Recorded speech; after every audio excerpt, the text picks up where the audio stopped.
Next. Imagine, imagery ordinance method. Nakabati na ka mo ini? Imagery ordinance method. Understand the problem, devise a plan, carry out plan, then look back. This is the method. Ha? Sipolya. Ano? Understand, devise, mathematical modeling. Next.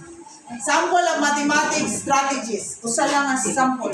Pedagogical approaches and strategies applied to task or activity. Competency solve a single work where group showcasing the step-by-step solution kung ginano nila pag answer. Next. Next na lang. Okay. Perfect. However, the best pedagogical approach strategies for teaching mathematics will vary by identifying, gathering, learners know and can do. What is your answer? Yes or no? Yes. How? Dislike.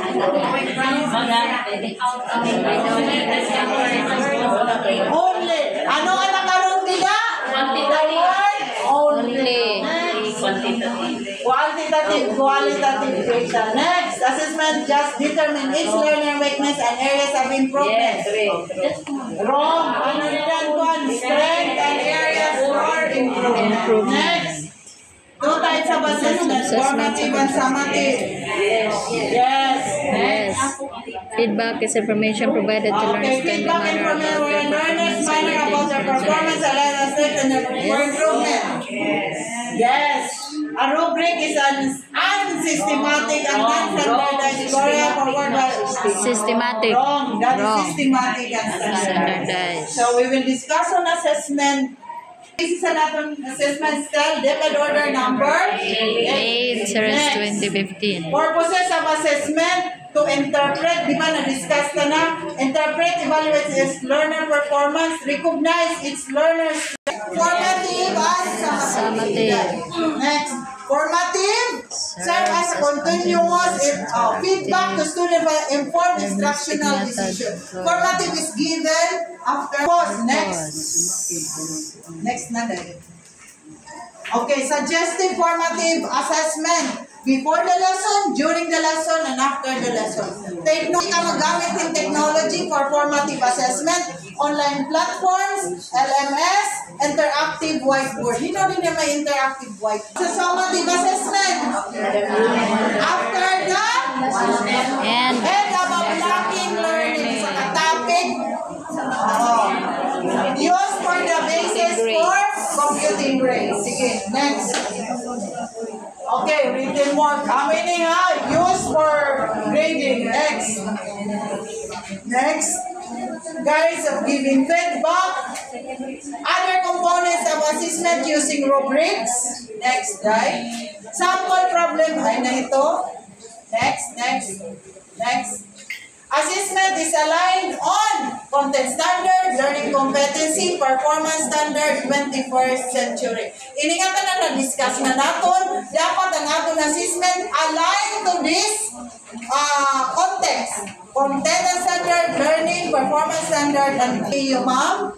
Next, in English. The solo, ay nalaki dito, kay EU taxonomy. Next. Ini international large scale and hidden an assessment and PISA and TIMSS ini primary learning CPLM elementary. We'll move on to the learning resources. Balik din. Okay. I will give you form on this. Amin niyo, ako iga-apply niyo na kung gidiscuss di kang kanina. You will choose learning competency from mga 21st century skills ang ma-apply nito nga competency. Ano nga mga pedagogical approaches that will be applied on just ba? Understanding. Next. Ano na kita? But forward. Ini na kita. Ako na. We will talk about learning resources technology. Ano na? One nito. Sige. Parts of the lesson plan. Content standard. Na-discuss na ninyo Ma'am Lizelle kanina. Parts of lesson plan. DLL. Next.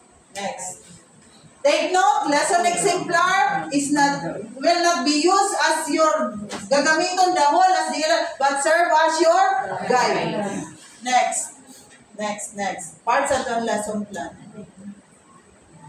Okay. May the parts. Next. Other learning resources. Move to the next. What does technology in the classroom? May da technology ang classroom nga. Pwede mahot. Ino na gamit yung kahot. Search sa internet. Ini nga kahot. This is a digital platform nga pwede nimo magamit ha pagtugtulin mathematics.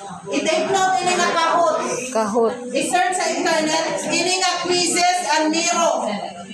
These are online app nga pwede niyo magamit ha. Pwede niyo